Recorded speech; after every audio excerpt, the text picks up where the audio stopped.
안녕하십니까, 박정호입니다. 네, 이번 방송 농심에 대해서 이야기해 보도록 하겠습니다. 영상 하단에 좋아요 한 번씩 눌러주시고 이야기 시작해 보도록 하겠습니다. 네, 농심에 대해서 이야기를 좀 해볼 텐데 기본적으로 어떤 기업이냐라고 봤을 때는 물론 뭐 설명이 필요 없지 않을까 싶습니다. 바로 라면 관련 기업이다. 대표적인 라면의 넘버원 기업이다라고 볼 수 있겠고, 지금 내용을 보면은 주요 제품 및 서비스를 보면은 지금 라면, 스낵, 음료 쭉 있어요. 그래서 주요 상품 신라면, 안성탕면 해서 라면 매출의 78.8%를 차지하고 있다. 3분기 기준으로 이렇게 표현이 나와 있는데, 그러면 당연히 라면이 잘 팔리면 실적이 좋겠구나라고 생각을 해볼 수 있겠죠. 그런 가운데서 이제 이 농심의 경우는 일단 최근에 이제 농심뿐만 아니라 음식료 관련된 종목들이 움직임이 있었고, 그러한 배경에는 이제 결국에는 이제 식량에 대한 중요성이 부각이 되는 부분이었고, 또 오늘 같은 경우도 특별한 기사도 있기도 했었는데, 그러한 측면에서의 그 상승의 한 축을 오늘 좀 담당을 했다라고도 볼 수 있겠습니다. 농심이. 그런 가운데서 추가로 이제 최근에 나온 기사를 좀 보면은 라면이 수출이 잘 되고 있다라는 거 사상 최대다.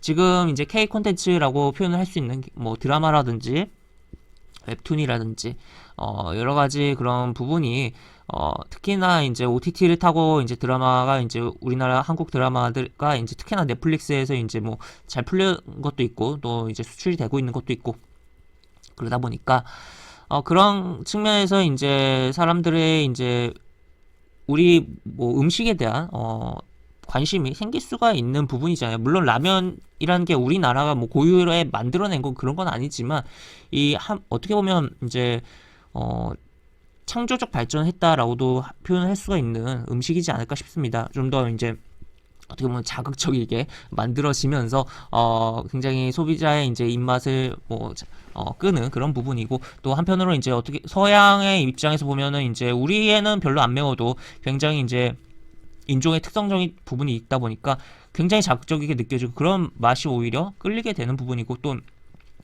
라면이라는 게 이제 좀 먹으면 이제 땀 쫙 빠지는 부분도 사람마다 다르지만 그런 부분도 있잖아요. 그렇기 때문에 좀 스트레스 해소도 많이 되고 그런 부분이 발생하고 하다 보니까 하여튼 여러 가지 좀 생각을 해보면서 수출이 증가를 하고 있겠구나 라고 볼 수 있겠고, 실제 이렇게 나오고 있다 라고 보시면 되겠습니다. 그래서 글로벌 시장에서 잘 흘러가고 있다라고 볼 수 있겠는데, 오늘 같은 경우는 이제 이것뿐만 아니라 지금 일단 당장 라면 수출 잘 되니까 매출 잘 나오는 것도 잘 나오는 거지만, 이런 것도 영향을 좀 받았어요. 식량 가격 지수가 11년의 최고치다라고 내용이 나오면서 이 식량에 대한 부분이 굉장히 중요해지고 있는 시기라는 거죠. 이 식량에 대한 부분이 결국 이제 어떻게 보면 식량, 농업이라는 것이 1차 산업이잖아요. 1차 산업으로 볼 수 있는데, 정말 우리가 당연하게 생각했던 부분이 이제 굉장히 중요한 부분을 자리 잡고 있다라고도 표현을 해볼 수가 있겠고, 이 식량 안보의 중요성이 정말 부각되는 시기이고, 그래서 각 국가들이 노력을 하고 있고,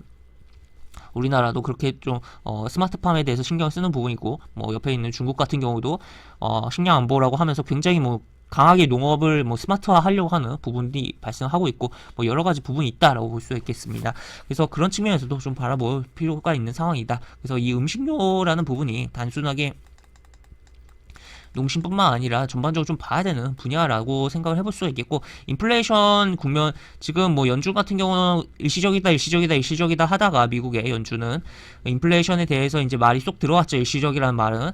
그러면서 이제 지금 미국 같은 경우도 물가가 굉장히 올라가고, 우리도 올라가고, 전반적으로 정말 물가가 안 오르는 일본마저 만성 버블이 터지면서, 부동산 버블이 터지면서 만성 디플레이션 국가에도 일본마저도 여러 가지 물가가 다 올라가고 있는 상황들이 나오고 있다라는 거죠. 그래서 하여튼 그런 것도 좀 생각을 해보면서, 그런 것을 봤을 때 결국에는 가격에 대한, 소비자에 대한 전가를 얼마나 잘할 수 있는 기업이냐라고 봤을 때 음식료업은 굉장히 전가를 잘할 수 있다. 원자재가 올랐을 때, 원재료가 올랐을 때 그것을 핑계 삼아서 더 많은 폭을 가격을 인상을 할 것이고, 그렇게 하면서 마진율을 좋게 갈 수가 있다. 그리고 만약에 원재료가 이제 원재료 가격이 떨어지면 그 마진폭은, 원재료 떨어질 때 가격 내리는 경우 못 봤잖아요, 우리가. 그러니까 마진폭은 더 늘어나면서 수익은 더 극대화될 것이다 라고 볼 수 있겠죠, 판매에 대한.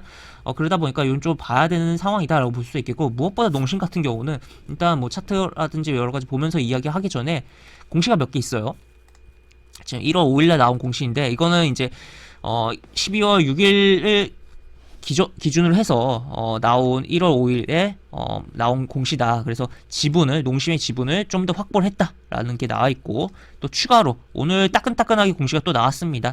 지금 보시면 1월 11일자 기준으로 해서 지분을 또 확보해서 이렇게 들고 있다라는 걸 공시를 한 상황이다라고 볼 수 있겠죠. 그래서 국민연금공단이 연기금 가운데 가장 뭐 큰 축이라고 할 수 있는 국민연금공단이 농심의 지분을 계속적으로 확보하고 있다라고 표현을 할 수가 있겠고, 연기금이 최근에 이제 LG에너지솔루션 상장할 때 다른 종목들 다 이제 던져버리면서 시장을 많이 왜곡하고 굉장히 뭐 혼란을 만들어내는 가운데서도 또 이런 거는 또 사고 있다라고도 볼 수 있겠죠. 물론 이거 같은 경우는 1월 11일 기준이긴 한데, 다시 이제 뭐 다른 것을 보면서 이야기를 해보면, 지금 보시면 이제 요거 지금 보시면 매매 동향 보면은 지금 보시면 이제 쭉 계속 사고 있어요.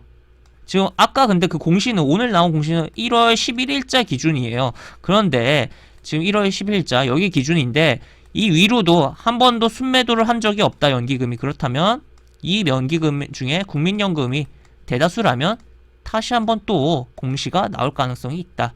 바로 지분을 추가 확보했다는, 그렇게 볼 수가 있겠고, 또 추가로 농심 차트를 좀 크게 보면 지금 보시면 이렇게 차트를 좀 크게 볼 수가 있겠고, 다시 이렇게 보면 지금 보시면 이렇게 이쪽에서 움직임이 꽤 있었어요. 이때도 이제 연기금의 매수가 계속적으로 들어왔었거든요. 근데 이렇게 박살이 한번 났었습니다. 그런데 지금 이게 이제 여름쯤이죠. 작년 여름쯤인데, 지금 작년에 이제 계속 뭐 매수가 이렇게 5월도 그렇고 7월도 좀 들어온 게 보이죠. 계속적으로 들어오다가 이제 7월 16일이 여기죠. 여기서 이후에도 매수가 좀 들어오는 게 보여요. 근데도 뭐 주가는 흘러내렸고, 또 중간중간 뭐 매도도 있긴 했지만, 딱 쭉 봤을 때 여기서 여기 11월 4일 빼고는 그렇게 강하게 매도한 게 보이지가 않고, 오히려 쭉 빨간색이 더 많이 보인다라고 볼 수 있겠습니다. 그런 결과가 어떻게 보면 연기금의 지분 확대를 했다는 공시가 계속적으로 나오게 된 뭐 부분이다라고도 볼 수 있겠고, 지금 계속적으로 이 물량을 잡아가면서 들고 있다라는 거죠. 그리고 뭐 그런 게 확인되고 있는 공시도 나오고 있고, 연기금에. 그러면 결국에는 이쪽에서도 물량을 모았고, 어느 정도 이쪽에서도 뭐 어느 정도 뭐 팔았다 샀다 하긴 했지만 물량을 좀 모았고 지금도 계속 사고 있다. 그러면 시세를 확실하게 먹기 위해서 들어온 거 아니냐. 이 정고점까지도 한번, 뭐 시간이 굉장히 걸릴 수도 있겠지만 한번 노리면서 긴 시계열로 들어온 거 아니냐라고도 볼 수가 있지 않을까 싶은 상황이다. 예전에 뭐 다른 종목이긴 하지만, 삼성바이오로직스 완전 업종이야 다르긴 하지만 삼성바이오로직스의 연기금이 굉장히 많이 매수를 한 적이 있어요. 근데 그게 단기 최고점이었던 전력이 있거든요. 근데 그러면서도 주가가 막 밀리는데 안 나가고, 손절 안 하고 굉장히 뭐 많이 밀렸다가 다시 돌아가면서 더 이제 고점을 치면서 올라간 케이스가 있었는데, 농심도 약간 그러지 않을까에 대해서 생각을 해볼 수가 있겠고, 그러한 조짐이 굉장히 많이 나오고 있는 상황이다라고 볼 수 있겠고, 여러가지 배경상으로도 주목을 해봐야 되는, 수급적으로, 연기금의 수급적으로도 이제 볼만한 측면이 있고, 단순하게 뭐 라면에 대한 매출에 대한 부분으로서도, 실적에 대한 부분으로서도 볼 수가 있는, 인플레이션의 시대, 인플레이션 국면에서 바라볼 만한 종목으로서도 볼 수가 있는 상황이다라고도 볼 수가 있겠습니다. 그래서 이렇게 일봉상으로는 또 볼 수가 있고, 큰 흐름 월봉상으로 또 보면은 지금 보시면 이렇게 쭉 고점 찍고 내려가고, 여기서 이렇게 W자 만들어주고 한번 고점을 찍고, 이 고점이 여기 고점보다 높게